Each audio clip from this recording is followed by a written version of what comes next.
भागवत के महात्म्य में सबसे पहले भगवान श्री कृष्ण को प्रणाम किया गया। लिखा है कि सच्चिदानंद रूपाय विश्वोत्पत्त्यादिहेतवे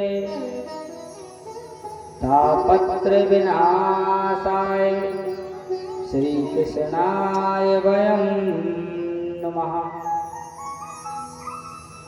भागवत में सबसे पहले भगवान श्री कृष्ण को प्रणाम किया गया है। प्रणाम का मतलब होता है मंगलाचरण। देखो, प्रणाम भी दो प्रकार से होते हैं। कई लोग प्रणाम करते हैं स्वार्थ से और कई लोग प्रणाम करते हैं प्रेम से। तो मानो भगवान हमें यह बताना चाहते हैं, व्यास जी हमें बताना चाहते हैं कि यदि आपको स्वार्थ से प्रणाम करना है तो भी भगवान को करो और प्रेम से प्रणाम करना है तो भी भगवान से करो, क्योंकि भगवान श्री कृष्ण ही हमारी हर मनोकामना पूर्ण कर सकते हैं। बाकी संसार वाले सुनेंगे जरूर, सलाह देंगे, पर तुम्हारी एक भी इच्छा पूर्ण नहीं करेंगे, और करेंगे तो पहले तुम्हारा स्वार्थ जान लेंगे कि हमें इस व्यक्ति से यह आवश्यकता पड़ेगी। और भगवान से प्रेम करने में फायदा है। जैसे बालक अपने माता पिता से प्रेम करता है, और हर माता पिता को यह पता रहता है कि हमारे बालक के लिए किस चीज की आवश्यकता है।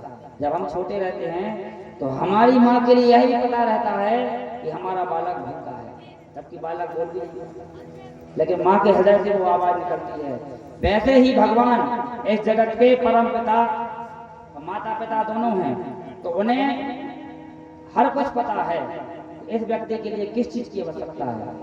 तो क्यों हम संसार वालों से प्रेम करें, क्यों संसार वालों से हम ममता करें, क्यों अपना समय बर्बाद करें। भगवान से करेंगे तो भगवान हमें हर कुछ देगा, लेकिन कब देगा?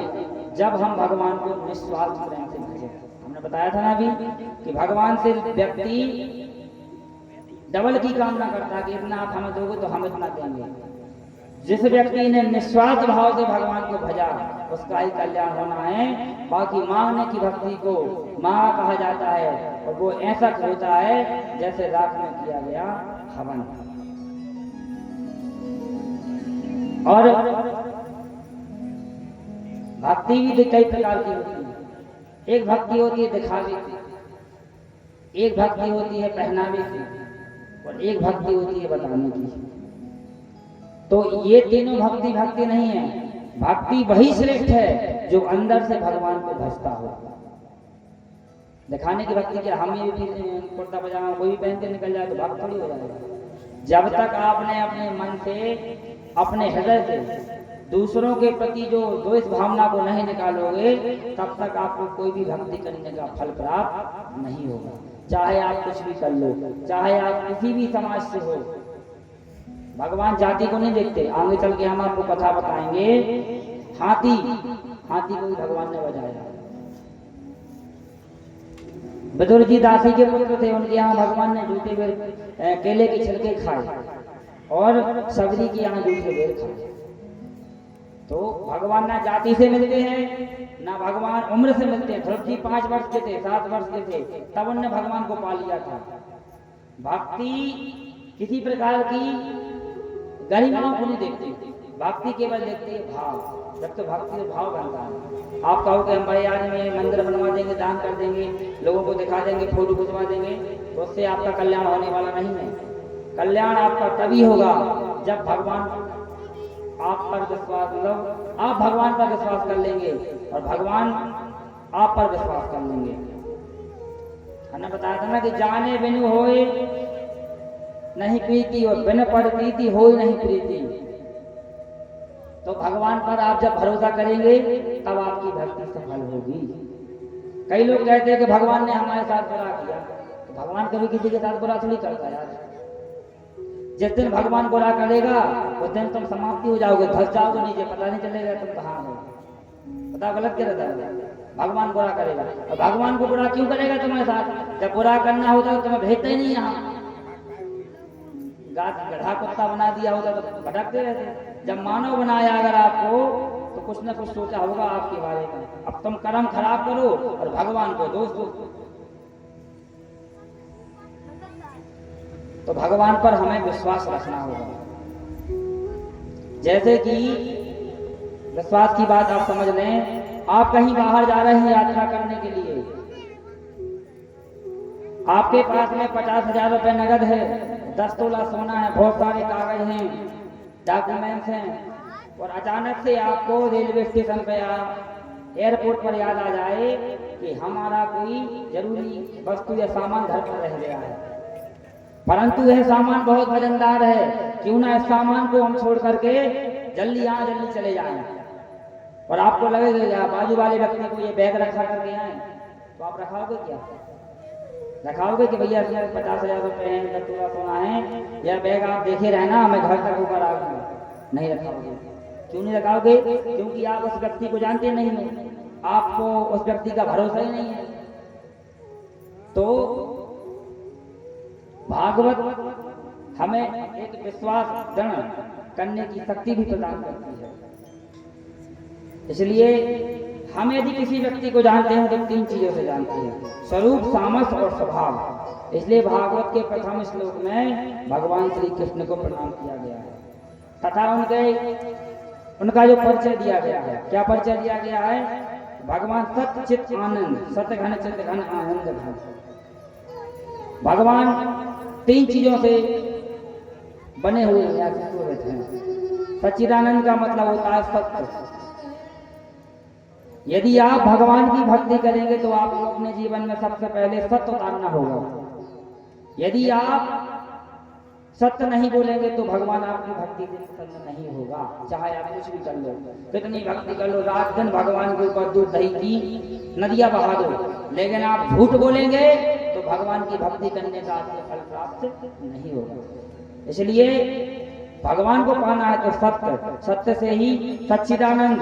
बाकी इस संसार में भगवान ही सत्य है, बाकी सब असत्य है। फिर आता है चित प्रकाश। भगवान अपने आप में प्रकाशित भी है। जैसे रात्रि है और हमें कहीं रात में जाना है, खेत में जाना है, कहीं और जाना है, तो हमें उजाले की आवश्यकता पड़ती है, लाइट की आवश्यकता पड़ती है।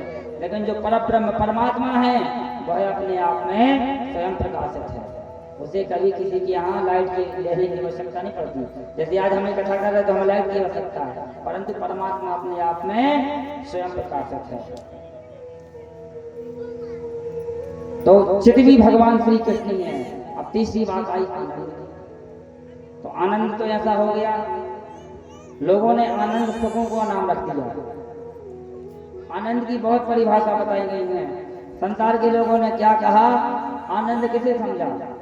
बहुत अच्छा एक मकान बनवा लिया, उसमें एसी लगवा ली, डंलप के गद्दे लगवा लिए, एयर कंडीशन, नाना प्रकार की चीजें सुख सुविधा बना ली, तो कहते अब तो आनंद आ गया। जीवन का यही सार है, डंलप पे गद्दे पे सोना ही सार है। करोड़ों की संपत्ति प्राप्त कर लेते, कहते भैया आप तो आनंद है, उनका तो आनंद है। ये आनंद नहीं है। आनंद उनका जब होगा जब वो भगवान को समझ लेंगे, भगवान में लग जाएंगे, सब कुछ छोड़कर भगवान को प्राप्त कर लेंगे, उन्हें हर व्यक्ति में भगवान नजर आ जाए, तब लगेगा कि उन्होंने आनंद को प्राप्त किया है। नहीं तो जो सुख हमें पनीर की सब्जी, रसगुल्ले, नाना प्रकार के पकवान जैसे ऐसे नाम है, हमें तो नाम ही नहीं आते, खाने से सुख प्राप्त होता है, वही गाय और भैंस को हरी घास खाने से सुख मिलता है। तो खाने पीने चीज को आनंद नहीं कहते। जो सुख हमें एयर कंडीशन में रहने से मिलता है, वही एक कुत्ते को या सुअर को नाली के पानी में सोने से मिलता है। आपने देखा हो नाली के पानी में कुत्ता पसंद है, डरा है, डरा कि नहीं डरा, तो उसको भी लगता है कि हम भी आनंदित हैं। तो सुख सुविधाओं को आनंद नहीं बताया गया है। इसलिए सत भी श्री कृष्ण है, चित भी श्री कृष्ण है और आनंद भी श्री कृष्ण है। लिखा है तापत्र विनाशाय श्री कृष्णाय वयं नमः। 3 प्रकार के ताप हैं। कौन कौन ताप हैं? मानस में लिखा है दैहिक दैविक भौतिक तापा